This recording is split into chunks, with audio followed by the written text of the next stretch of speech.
श्रीभ्याय श्री ओम नमः श्रीभ्याम। ओम जय जय जय नमस्तु नमस्तु नमस्तु। मंगलम भगवान वीरो मंगलम भूतमो गणे मंगलम कुंद कुंदात्यो सेन्द्रमस्तु मंगलम।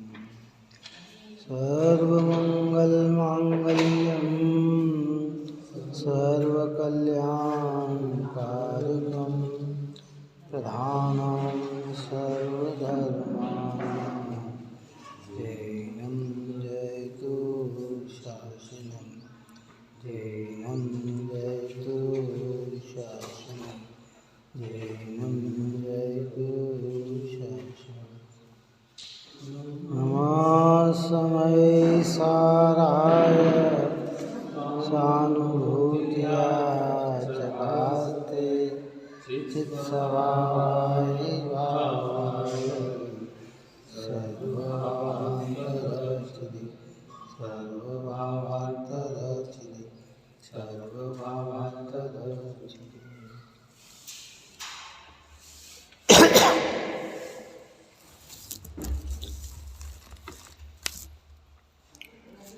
वह तो 234 नंबर की अपने प्रारंभ हुई थी स्तुति करण गुण की गाथा है। कथार्थ हुआ था, टीका अपनी चली थी।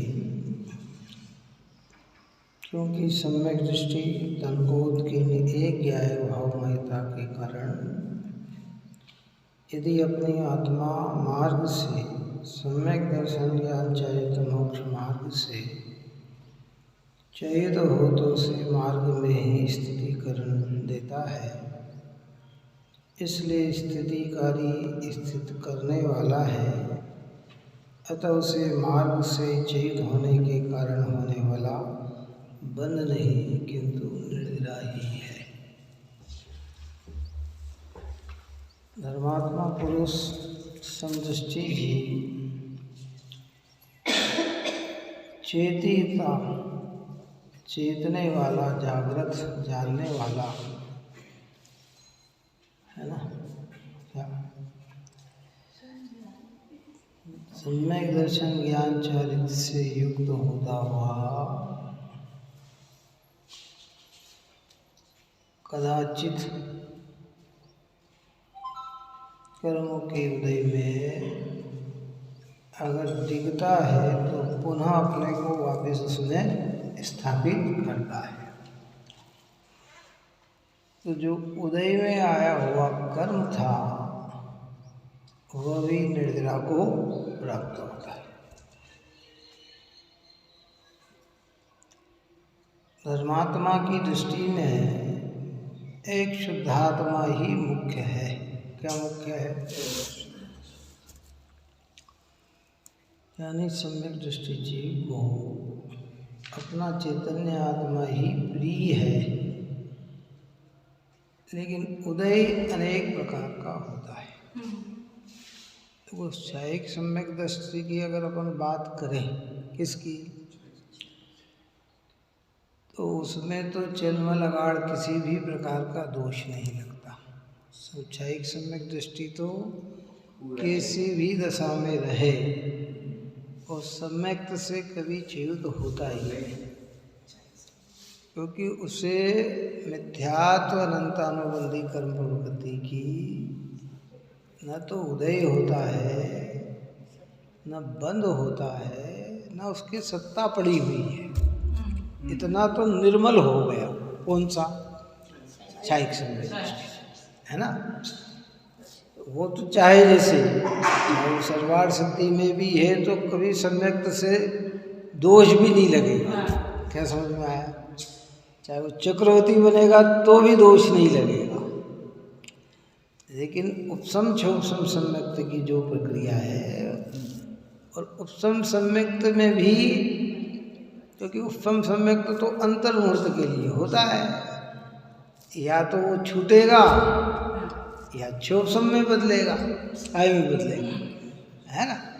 तो मूल बात है क्षोभसम सम्यक्त की, काय की बात है।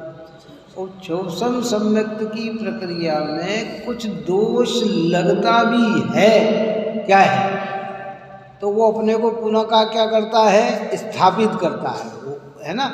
तो अपने को स्थापित करने से जो उदय में आया हुआ कर्म था वो क्या हो गया, निर्जलित हो गया। मतलब उसे दोष लगाना नहीं है, दोष लगा है, समझ में आ रही बात। रुचि से लगाए उसको तो क्या कहते हैं, दोषी। और जो मजबूरी से होता है तो कहते ज्ञानी जीव को वो निर्जरा के कारण बनते, कदाचित होता है। उदय अवस्था की बहुत बहुत बहुत क्या, देखो अध्यात्म में क्या होता है कि वस्तु के स्वरूप को दर्शाते हुए निमित्त की चर्चा को गौण कर देते हैं। काय की चर्चा को गौण कर देते हैं, कर्णानुयोग की कर्म प्रकृति की जो कार्यता शैली है। भ्रम तो क्या हो गया कि जो कर्णानुयोग निमित्त का ज्ञान कराता है, अध्यात्म न जानने से ये उसी को कर्ता मान लेता है। और द्रव्यानुयोग और कर्णानुयोग का सुमेल अगर बैठ जाए तो निमित्त का ज्ञान, हम लोग पहले बात कही थी ना, और उपादान का सिद्धांत, तो यो बन जाता है। अब वो जब कर्म का उदय की आई व्यवस्था, चाहता नहीं है लेकिन वो अपना जोर दिखाता है, क्या है, तो कदाचित परिणाम हो तो पुनः क्या करता है, फिर अपने को स्थापित करता है, तो कहते वो स्थितिकरण अंग है। ऐसा भ्रष्ट नहीं होता कि कुदेवादी की आराधना में लग जाए, वो तो पूरा मिथ्या भाव हो जाता है। तो हमारी बात के नहीं आ रही। बहुत सारे प्रसंग बनते हैं ऐसे। कल अपन ने कही था कि व्यवहार में अन्य मतों के इतने प्रभाव को देखते अज्ञानी जीव का इतना पुण्य का उदय आ जाए कि जगत उसकी प्रशंसा कर रहा हो, कौन कर रहा हो, और ज्ञानी की कोई प्रशंसा करने वाला ना मिले, है तो एकदम वो अपने को विकल्प आया तो अरे भैया ये किसी के करने का कार्य नहीं, ये तो काय का कार्य है, ये इसके पुण्य का उदय है मिथ्या दृष्टि और प्रशंसा पा रहा है, और ये सम्यक दृष्टि है और प्रशंसा हो नहीं रही है, तो उसको तत्काल अगर कोई चलता आई हो ना, तो वो फिर क्या हो जाता है, स्थिर।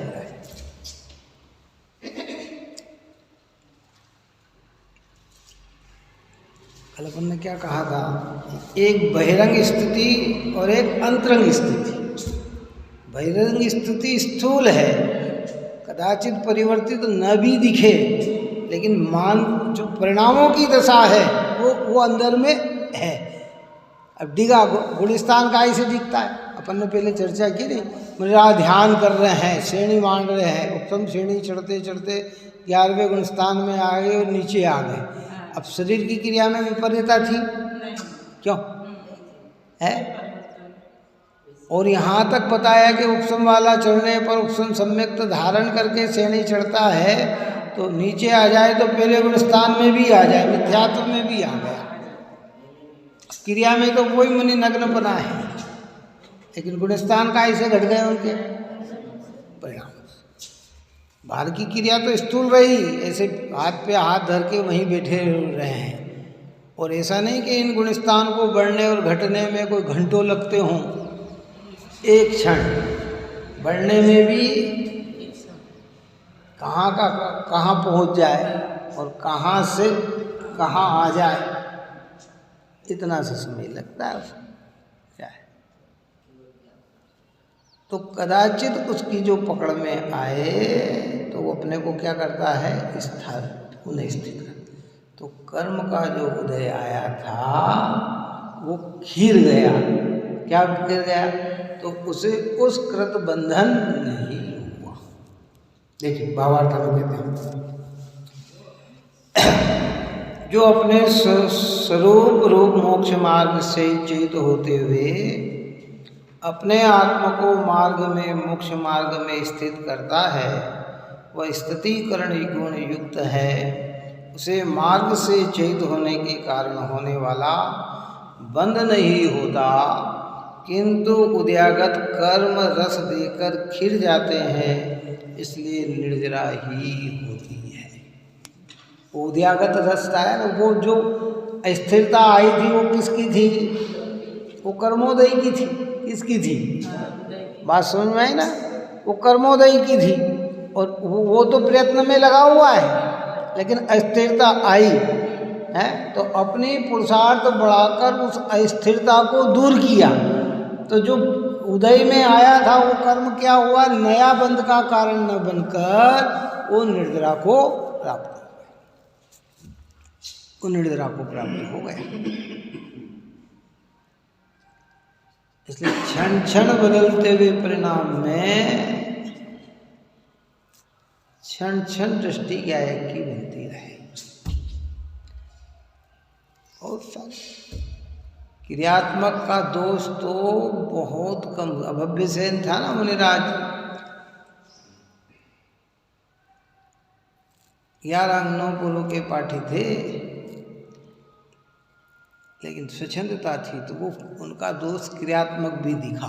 परीक्षा करी ना उनने, पानी सुखा दिया, गड्ढे में भरा हुआ पानी उसका उपयोग कर लिया, घास बना दी तो घास पे चल दिए, तो उन्होंने जान लिया कि ये, क्योंकि ज्ञान के तो इतने धारी थे, पहचान कैसे पाते कि ये मिथ्या दृष्टि है कि सम्यक दृष्टि है? अगर सम्यक दृष्टि वहाँ मुनिराज होते तो विचार करते। तो मैं अभी आया था जब तो यहाँ जगह में घास ही नहीं थी, एकदम घास कैसे आ गई इतनी है पानी ये, लेकिन उनने तो अपना कार्य किया, तो दोष उत्पन्न हो गया। लेकिन परिणामों की एक ऐसी दशा है कि जिससे स्वयं ही समझ सकते हैं, देखने वाला भी नहीं समझ सकता। भगवान के ज्ञान का तो विषय है ही, तो भगवान आपको बार बार थोड़ी कहने आएंगे कि तुम परिणाम से चेत हो रहे हो, क्या वो तो हम जानेंगे, आप जानेंगे, कौन जानेगा? अपन बैठे हैं अभी, परिणाम अपने कहीं जा रहे हों तो आप थोड़ी जानोगे कि मेरे परिणाम कहाँ जा रहे हैं, ये तो मैं जानूंगा कि मेरे परिणाम कहाँ जा रहे हैं। तो अगर ज्ञायक का रस न आकर अन्य का रस आ रहा है तो ज्ञानी समझता है कि ये मेरी कचास है, तो उस कचास को दूर करके ज्ञायक का रस लेने लग जाए, उसको कहते हैं स्थितिकरण अंग। वो स्थितिकरण है। तो वो जो आया था ना, वो क्या हुआ?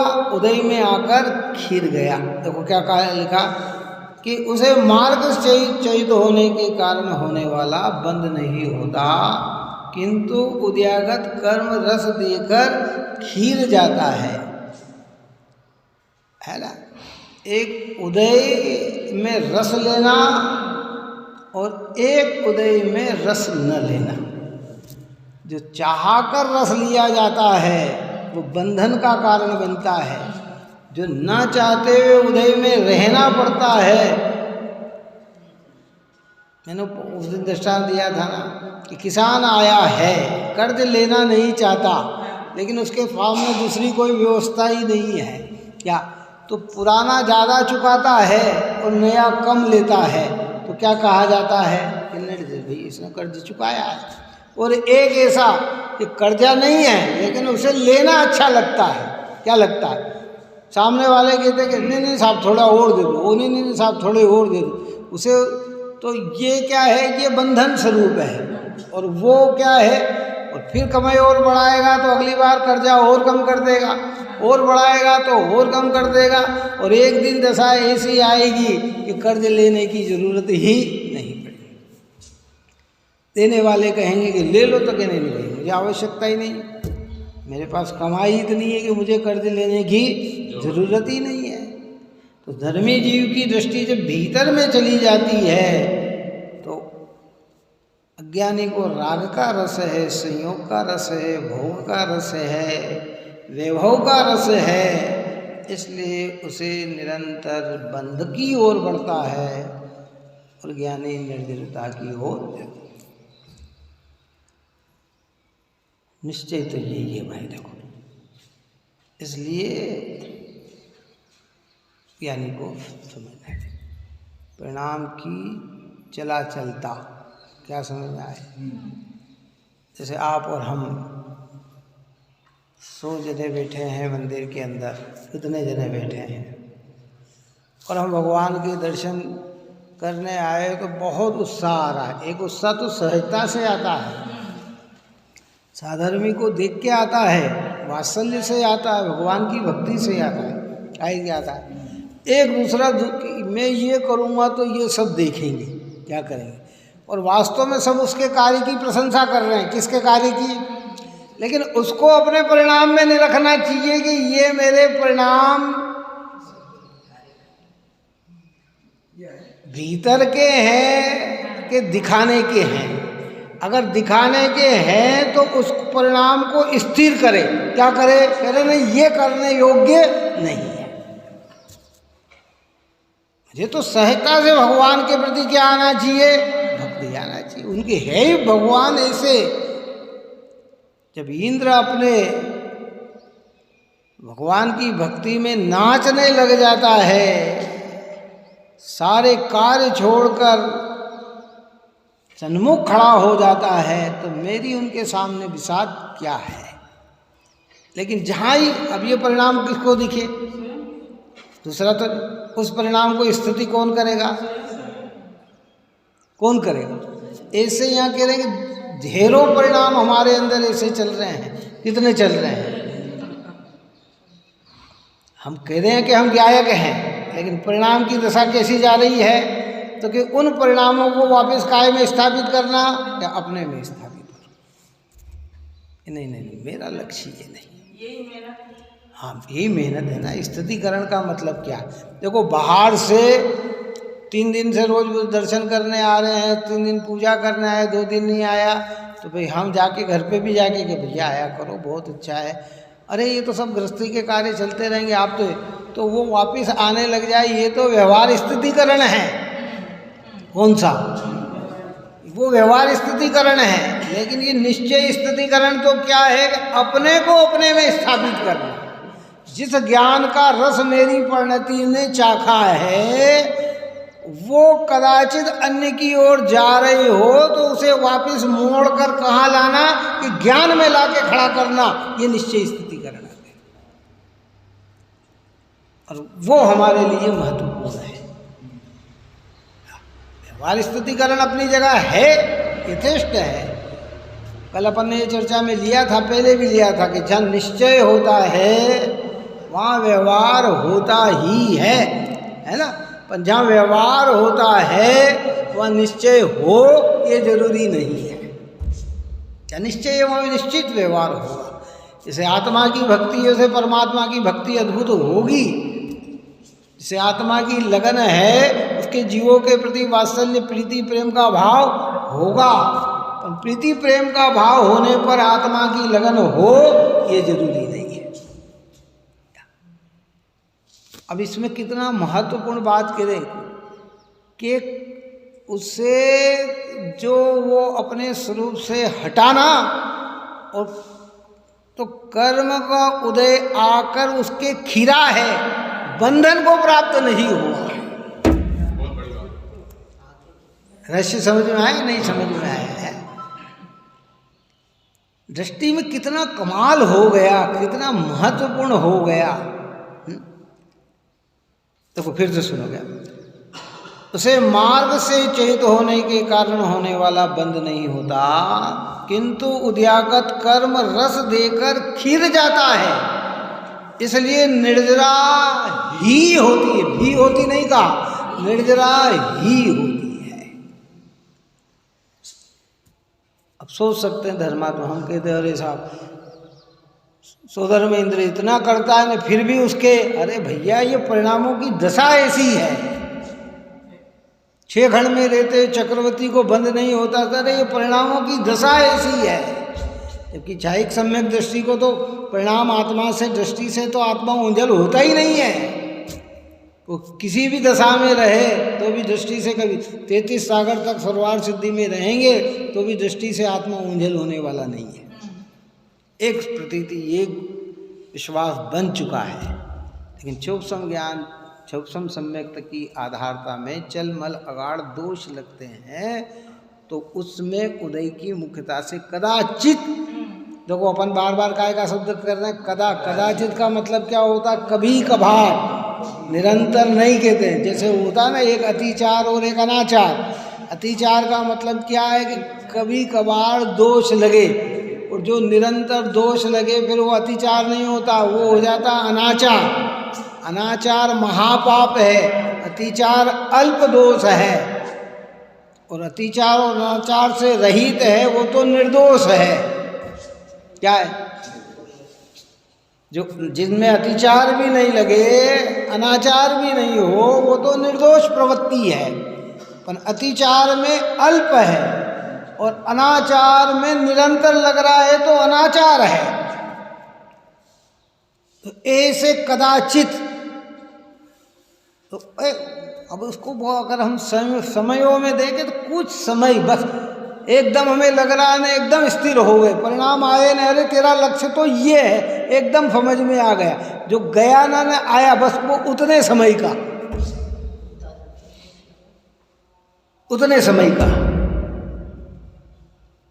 क्या पता। हम कहते हमारे यहाँ समय की मर्यादा कैसी बताई? एक समय कितना सूक्ष्म पकड़ ही नहीं पाते हम। जो परिणाम पकड़ में आ रहे हैं वो तो ढेरों समय का एक समय बन के परिणाम पकड़ में आ रहे हैं। लेकिन उस परिणाम को भी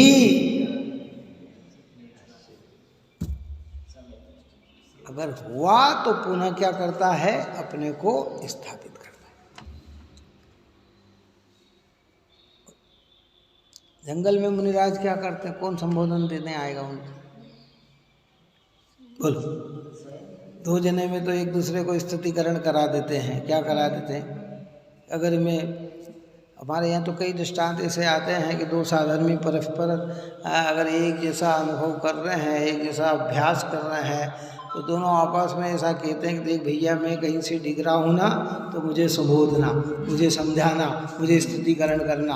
दूसरा कहता देख अपन आयु पूरी करके तू कहाँ जाएगा, मैं कहाँ जाऊँगा, लेकिन अगर मैं कहीं भी जाऊँ और मेरी दशा तो तू आके मेरे को समझाना है। ऐसे कृतकृत्यान के जीव ने रामचंद्र जी को आके क्या करा? संबोधन दिया है, दिया ना। ऐसे कितने दृष्टांत आते हैं, आता है। तो ऐसा तो ये अवस्था तो उदय के अधीन है। किसके उदय के अधीन है? लेकिन स्वयं तो है ना। कौन? दूसरा स्थितिकरण करने आएगा वो तो कर्म के अधीन व्यवस्था है, लेकिन अपन तो है ना। डिगे कौन है? हम। तो स्थापित किसको करना? अपने को करना, अपने को स्थापित। अरे नहीं, ये परिणाम मेरे योग्य नहीं है, ये परिणाम मेरे हितकारी नहीं है, ये परिणाम बाहर में बहुत सौंदर्य तो दिखते हैं लेकिन इन परिणाम से आत्मा का कहीं भी लाभ नहीं है। तो एक लगन लगेगी बस।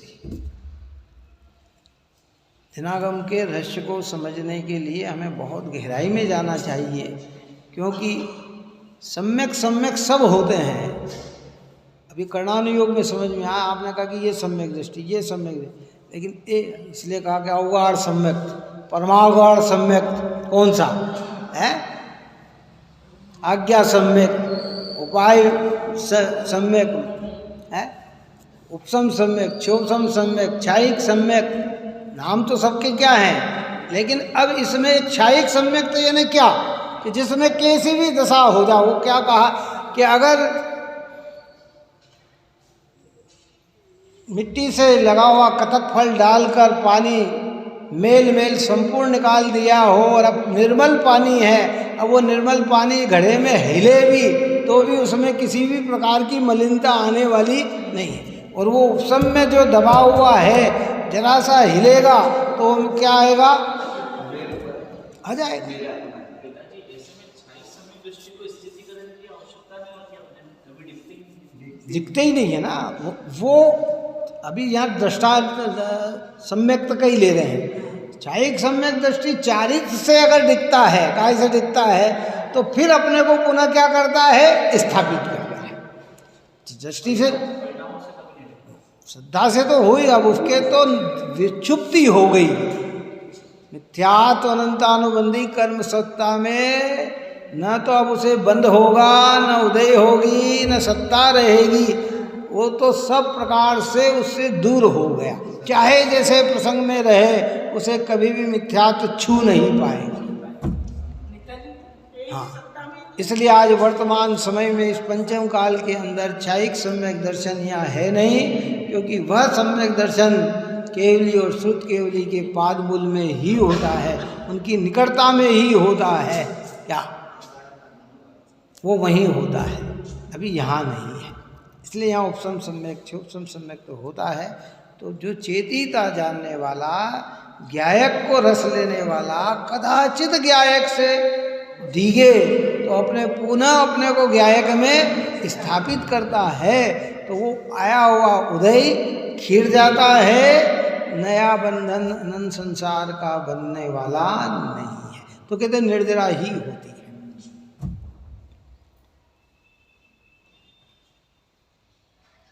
कुंद आचार्य ने, अमृतचंद्र आचार्य देव ने और हमारे राजमल जी पांडे, जयचंद जी छाबड़ा, गुरुदेव श्री ने ऐसा अद्भुत मार्ग प्रदर्शन किया है।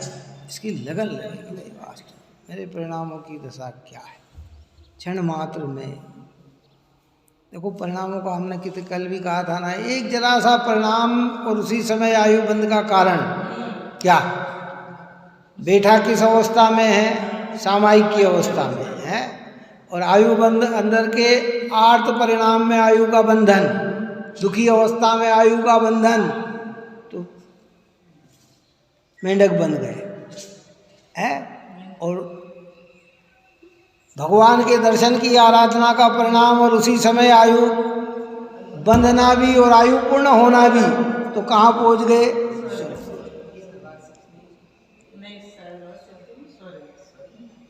स्वर्ग चले गए, देवगति का बंधन हो गया।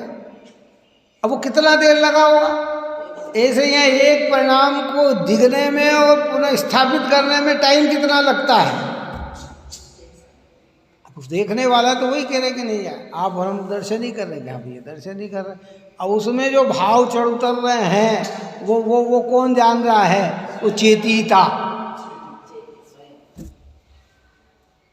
कौन जान रहा है, कौन जान। और ये जिनागम के अभ्यास से क्षुपसम ज्ञान में दोष और गुण समझ में आने लग जाते हैं, तो उस दोष से अपने को निवृत्ति दिलाना, तो अपने आप को हमने क्या किया, स्थापित किया।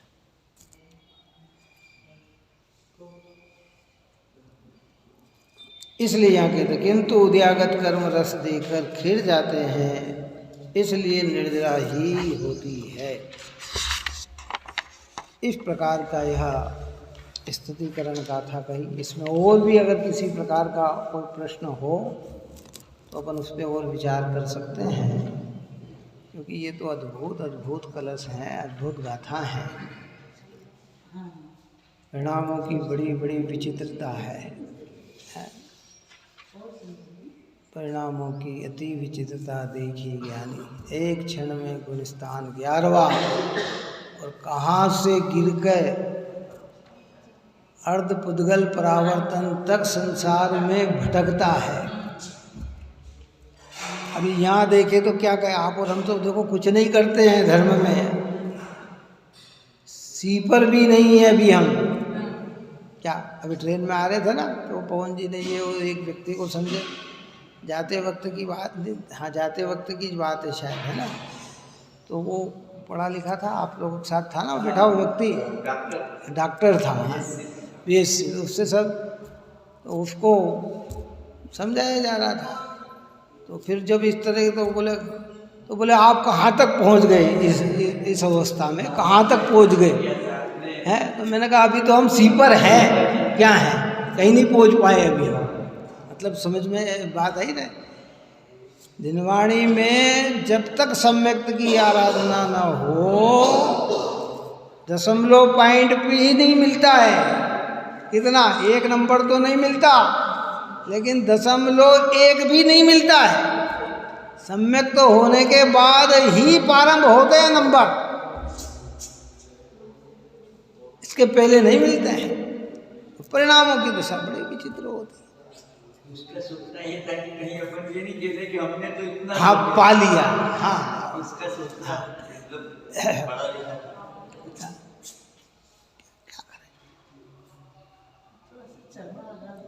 है काहे का चल मल अगाड़ दोष जो होते हैं ना, चल यानी चलित, मल यानी मलित, अगाड़ यानी अभी गाढ़ापन नहीं है।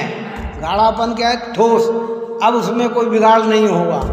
तो चल ये 25 दोष जो है सम्यक्त के, उसमें कुछ चलित विकार विकार एकदम किसी के वैभव को देखकर हमारा मन लालायित होने लग गया हो, है तो एकदम अरे ये जड़ पदार्थ में सुख नहीं है, इससे सौंदर्य तो मेरा चैतन्य स्वभाव है।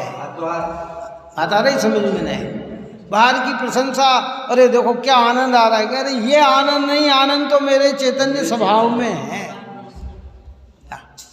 दोष लग जाए, कुछ लग गया, फिर उसको कह रहे नहीं भैया ये एक गाढ़ापन। हम 24 ही घंटे भले खा रहे हैं, पी रहे हैं, सो रहे हैं, ये संसार सुख रूप नहीं है। इसमें कितनी ही अनुकूलता मिल जाए, ये सुख का कारण नहीं है, सुख स्वरूप नहीं है, ये दुख का ही कारण है। ऐसा गाढ़पना, और कभी कभी थोड़ा सा लगता है ना वो अगाढ़पना, फिर हम चले तो रुको भाई, सुख है ही नहीं। शांतिनाथ भगवान ही शांति करेंगे, ये भी दोष है। यही भगवान मेरे कल्याण में निमित्त, ये का मतलब पर्सनल एक वितराग सरोवर भगवान मेरे कल्याण में निमित्त बनेंगे, ये तो गाढ़पना है। जब भी मुझ कारज के कारण सुआप, मेरा सम्यक दर्शन ज्ञान चारित्र में अगर कोई निमित्त बनेंगे तो जिनेन्द्र देव, जिनवाणी माता और निर्गंथ मुनिराज ही बनेंगे, अन्य कोई बनने वाला नहीं है। लेकिन इनमें पर्कुरल एक को मुख्य कर दे कि शांतिनाथ भगवान ही मेरी शांति को देने वाले हैं, तो वह भी उसमें दोष उत्पन्न करता है। अज्ञानी को तो यही तो है, वो कहते नहीं भगवान महावीर ही हमारे कल्याण करेंगे, लेकिन यहाँ के नहीं करेंगे, वहाँ के करेंगे। भैया यही है। स्थूल बहुत सारी चीज़ें हैं, जितना जितना अपन इसमें समझ सकते हैं। चिन्ह प्रतिमा इतनी हो या विशाल हो, दृष्टि में सब वही है। कौन? जो अनंत चतुर्थ। देखो आदिनाथ भगवान की अवगाहना कितनी थी? 500 धनुष। महावीर भगवान की अवगाहना 7 हाथ है। 7 हाथ, 7 हाथ का मतलब समझ लो कि 1.25 हाथ, 1.5 हाथ, 1.25 हाथ का, 1.25 धनुष। कितने? एक धनुष में 4 हाथ। कितने? एक धनुष के अंदर 4 हाथ, तो 7 थी ना, 7 तो 1.25 धनुष। अब कहाँ 500? तो अब कमी कौन से भगवान में थी? तो कि नहीं आदिनाथ भगवान क्या थोड़ा, अरे भैया जितने गुण भगवान आदिनाथ ने प्रकट किए हैं उतने ही गुण भगवान महावीर स्वामी ने प्रकट किए। और ये तो तीर्थंकर थे, और जितने गुण तीर्थंकर भगवान ने प्रकट किए हैं उतने ही गौतम गणधर देव ने किए हैं। जितने गौतम गणधर ने किए उतने ही जम्बू स्वामी ने किए हैं, श्रीधर केवली ने किए हैं, सुधर्माचार्य ने किए हैं। दृष्टि में कुछ नहीं, बस।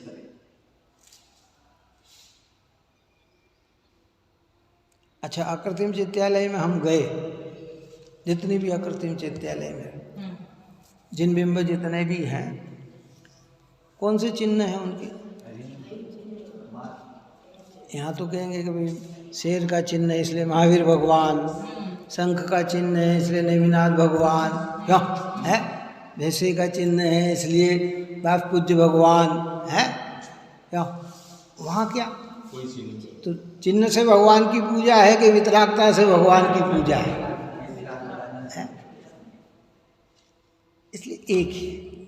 लेकिन अगर इसमें किसको पर्कुरल एक पे विशेषता जाती है तो कहते हैं कि भी इसमें चलितपना है। यद्यपि पूज रहा वितरागता को ही, लेकिन फिर भी वस्तु का स्वरूप अभी पूरी तरह से जान पाया नहीं, तो कि निर्भय हो जाओ। छोटी प्रतिमा हो, मध्यम प्रतिमा हो, बड़ी प्रतिमा हो, हम तो अपन ने कई बार कहा त्रैलोक्य के कृत्रिम अकृत्रिम चैत्य चैत्यालय जजू। अब बोलो उसमें हमने कौन से मंदिर को और कौन से प्रतिमा को जजने का ना किया, क्यों है? जब हम नमो लोए सो सावणम बोलते हैं तो कहते लोक में विराजमान समस्त साधुओं को है, तो समस्त साधु तो पुराने दीक्षित हो, नए दीक्षित हो, आचार्य पद पे हो, किसी भी पद पे हो, साधु की भूमिका में वो क्या आ जाते हैं? सभी आ जाते हैं ना उसके अंदर, साधु पद के अंदर। भरत क्षेत्र के हो तो आ जाएंगे, न विदेश क्षेत्र के हो तो आ जाएंगे, भारत के यहाँ हमारे सामने हो तो आ जाएंगे, नगर में हो तो आ जाएंगे, अन्य हैं। ये तो और विशेष अनुराग के लिए और कह देते हैं नगर नगरी विषय, जहाँ जहाँ थल विषय, जल विषय, आकाश विषय, गुफा विषय, पहाड़ विषय, जहाँ जहाँ विराजमान भगवान के भैया वो जब त्रैलोक्य के कृत्रिम वो कृत्रिम बोले तो वो क्या हो गए? सब उसमें गर्भित हो गए, अब कोई बचा नहीं है। लेकिन अपना अनुराग और विशेष लग जाने से एक एक एक एक फिर आखिरी में कहते हैं कि बड़नगर विषय, चंदा प्रभु चैत्यालय विषय, पंचबाल्यती विषय, क्यों है? लेकिन जब कृत्रिम अकृत्रिम बोल लिए तो क्या हो गया? इससे भी हो गया।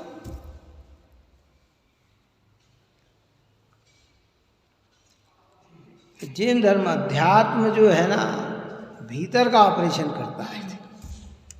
मैंने कहा ना क्रिया में दोष तो हमारे बहुत कम लगता है, और लगता भी है ना तो तत्काल निकाल देते हैं। क्या है?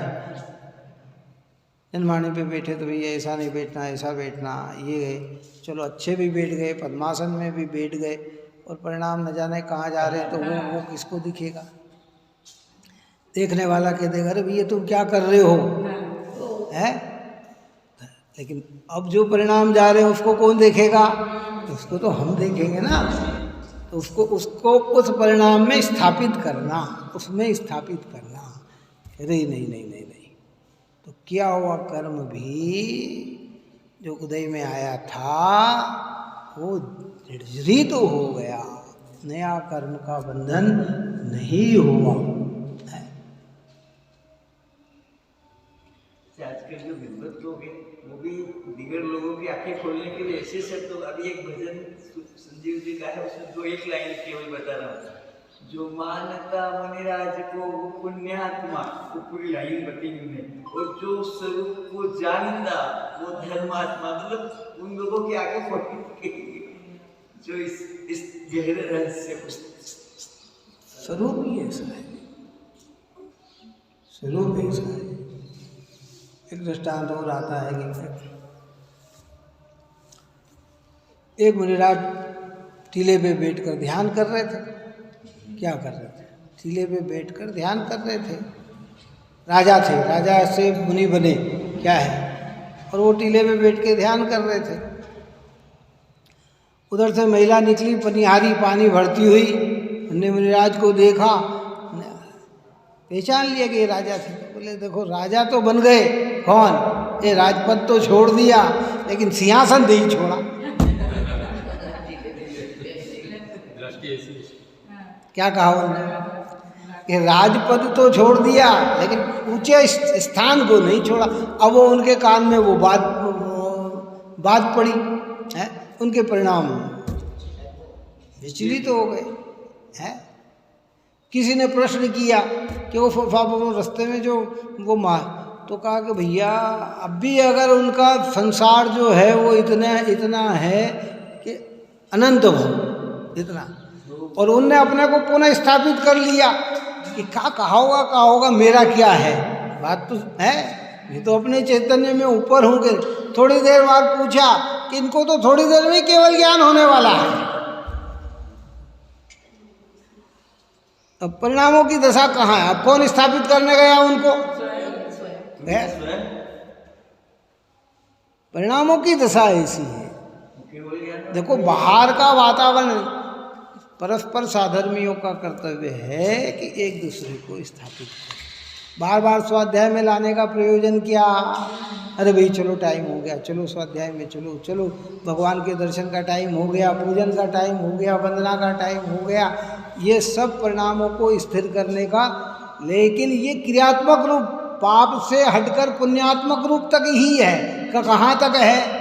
इसकी मर्यादा कितनी है? लेकिन इसके अंदर जो तत्व समझ में आएगा और उसका जो रस लगेगा, अब उससे कहीं डीग रहा होगा तो उसे स्थापित कौन करेगा? कि स्वयं ही स्वयं के परिणाम को स्थापित करेगा। ये मुनिराज का तो नहीं है कि वो केवल ज्ञान में गए तो उनने पूछा कि वो उनके पेड़ है इमली का, वो अलग है, वो भी दृष्टांत है, वो भी दृष्टांत आता है, बहुत सारे दृष्टांत। हाँ, वो भी दृष्टांत अलग आता है कि अभी कितने भाव हैं कि वो जिस पेड़ के नीचे बैठे हैं उसके जितने पत्ते हैं उतने भाव हैं। तो फिर उन्होंने निदान किया, आके बताया कि अरे, तो कि कोई बात नहीं, अब जितने भी हैं सो हैं। तो उन्होंने निदान किया कि मैं कहाँ इतने भाव कि मैं निगोद में जाऊँ, और तो निगोद में इतने जन्म मरण हो गए, कितने हो गए, और भव मनुष्य का धारण करके अगले भव से मोक्ष ले लिया। जैन धर्म में बहुत सारी चीज़ें अभी अपन ने पढ़ा नहीं है ना, इसलिए इन सब का प्रयोजन बस सिर्फ इतना है कि भाई तुझे तेरी खबर होना चाहिए। तो संयोगों से, शरीर से, इंद्री से, मन से, वाणी से, कर्म से और भीतर में चलने वाले पुण्य पाप रागादिक भाव से भी भिन्न तत्व है। ये अलग तत्व है और तू अलग तत्व है। तू चेतिता है, तू जानने वाला है, चेतने वाला है, तेरे अंदर जागृति है, बस वो ही मैं हूँ। उसको अपनाना सम्यक दर्शन, उसको ही अपना जानना सम्यक ज्ञान, और उसमें ही लीन रहना सम्यक चारित्र, ये मोक्ष मार्ग। 16वीं गाथा जो हमारी समय सार की है, साध्य साधक की दशा, सम्यक दर्शन ज्ञान चारित्र साधन, और मोक्ष क्या है? साध्य। तो दर्शन ज्ञान चारित्र कौन? आत्मा में ही आत्म बना, आत्म का ही स्वानुभव बना, आत्मा में स्थिर रहना, ये सम्यक दर्शन ज्ञान चारित्र निश्चय है ना। और उसके साथ फिर व्यवहार की भूमिका है जितनी है, घबराना नहीं, मार्ग बहुत। इसलिए बिना अभ्यास के कुछ नहीं है, कितना ही कर ले, कितना ही घूम ले, कितना ही चल ले, अगर आगम अभ्यास नहीं है तो समझ लेना कि हमें दिख रहा है कि बहुत है, लेकिन है कुछ भी नहीं। और आगम अभ्यास भी अपने लिए, अगर अपने लिए आगम अभ्यास नहीं है तो भी समझना कुछ भी नहीं है, खोखले के खोखले ही है। किसके लिए अभ्यास करना? स्वयं के लिए अभ्यास। मेरे परिणामों को मुझे सुधारना है, मेरे प्रभावों को मुझे सुधारना है, इस अनंत दुखों से मुझे पार होना है, तो अपने लिए अभ्यास करना है। भोजन किसके लिए करते हैं अपन? बोलो, काय के लिए करते हैं? अपने लिए करते हैं ना, है? अपने लिए करते हैं। शुरू में तो नहीं इच्छा हो तो भी माँ जबरदस्ती खिलाती है, लेकिन जब समझ में आने लग जाती है तो फिर किसके लिए करते हैं? तो ये पहली भूमिका में तो न सुनना हो तो भी ज्ञानी जबरदस्ती सुनाते हैं। बात समझ में आई कि नहीं? पकड़ पकड़ के बिठाते हैं, लालच दे के बिठाते हैं, प्रशंसा करके बिठाते हैं कि कैसे भी एक बार तू जिनवाणी सुनने तो लग जा। और जब सुनने लग गया और अपनी पीड़ा को पहचानने लग गया तो अब ये कार्य किसके लिए है? कि अब दूसरे के लिए नहीं है, ये कार्य तो मेरी भूख मिटाने के लिए है, मेरे लिए है। और ये शांति मेरे जीवन में, अपन ने कल भी इस विषय में चर्चा करी थी कि कर्म उदय से बाहर की परिस्थिति कब बदल जाती है, कैसी हो जाती है, ये कहा नहीं जा सकता। ये कर्म की दशा है। अच्छी अच्छी व्यवस्था में बिगाड़पना आ सकता है। चक्रवर्ती के घर में जन्म ले कन्या और 3000 वर्ष जंगल में एकांत में बिठाना पड़े, जहाँ दूसरा मनुष्य भी देखने को न मिले। जन्म कहाँ हुआ? चक्रवर्ती की कन्या हुई है। छोटे मोटे राजा का नाम नहीं लिया। त्रिभुवन चक्रवर्ती और उसकी पुत्र पुत्री विशल्या है, अनंगसरा है, जो आगे जाके विशल्या बनी है। तो जन्म तो लिया उसने चक्रवर्ती के घर में और 3000 वर्ष तक जंगल में रहना पड़ा। चेलना अपने ये चंदन वाला जन्म तो लिया राजा के यहाँ और जगह जगह नीलाम होना पड़ा है।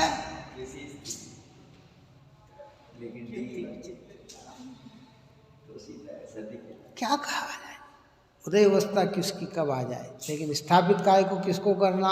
स्वयं को स्वयं करना। देखो ये सब ऐसे चीज है, लोगों को इनको परिचित नहीं है और है भी तो खाली ऊपर ऊपर तौर पर घटित करते हैं। लेकिन भैया भीतर की इसमें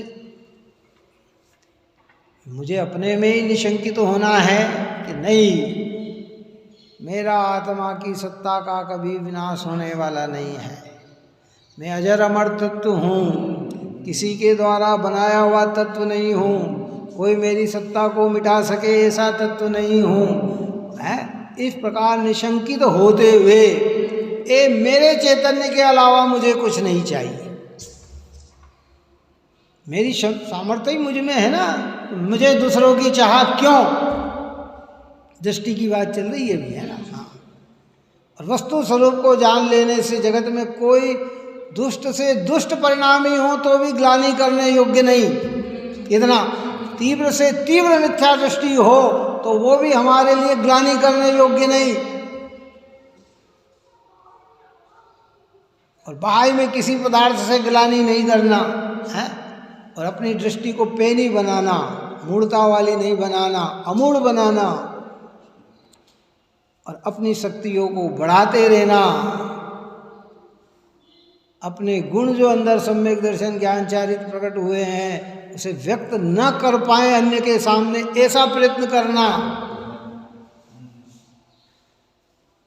उपभोन और अन्य के दोषों को छिपाते रहना और ये स्थितिकरण, ये 6 गुण की जो चर्चा, ये सब अद्भुत प्रकार की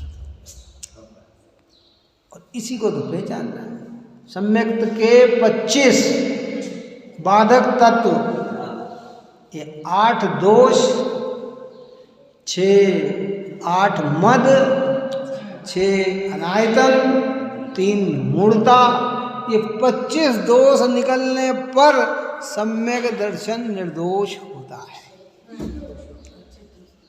और कदाचित हो तो जो चर्चा अपन ने की चल मल अगाड़ में, और बने रहे तो फिर चल मल अगाड़ नहीं है, फिर अनाचार है, फिर सम्यक को ही घात कर देते। कदाचित है, कदाचित प्रक्रिया बन जाती नहीं।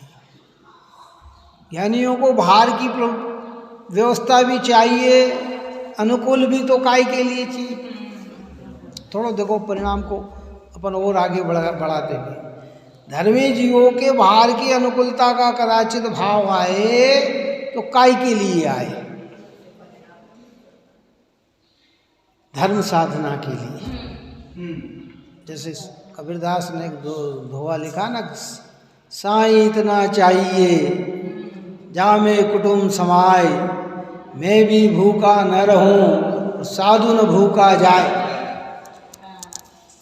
बात समझ में आए?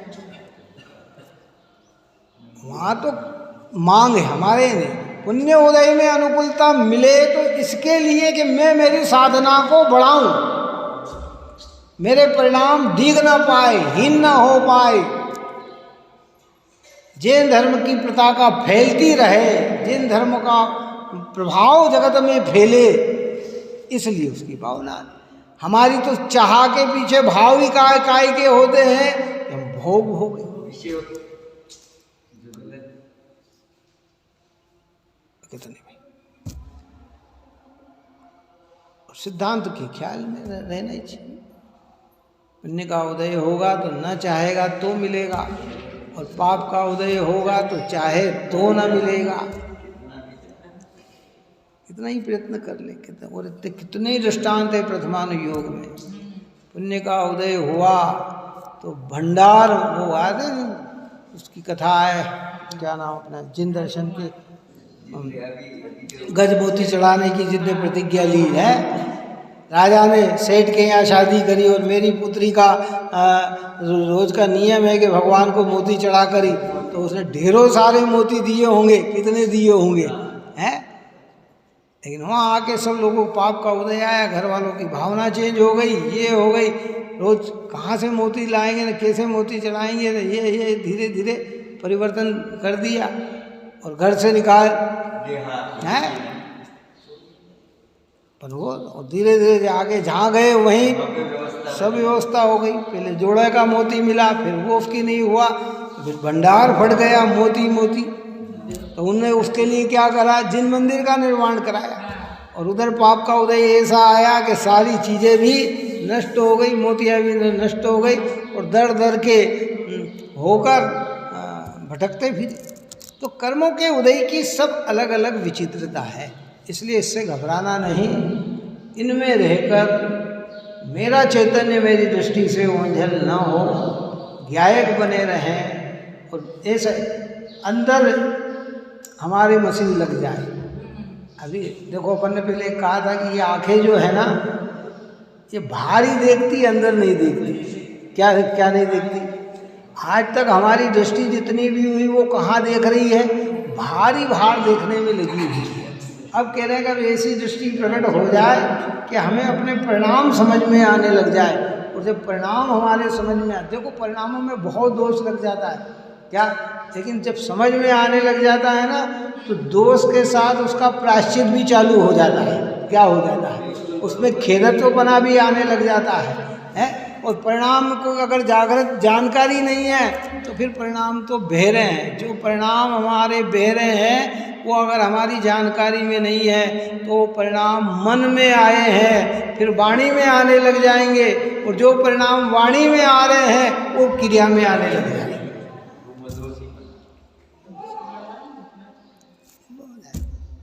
इसलिए इस प्रकार की चर्चाएं की है। आगे अपना 7वां गुण बहुत ही महत्वपूर्ण गुण है, वात्सल्य गुण। उसकी गाथा आचार्य भगवान कहेंगे।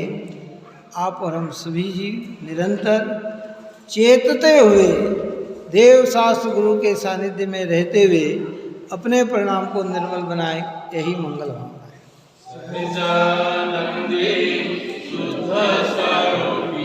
अविनाशी आत्मस्वरूप सहजानंदे शुद्ध स्वरूपी, अविनाशी आत्मस्वरूप सहजानंदे शुद्ध स्वरूपी, अविनाशी आत्मस्वरूप। निज में बताई यह अनंत उपकार है, उसके लिए जिन वाणी माँ को वंदना शतबार है, वंदना शतबार।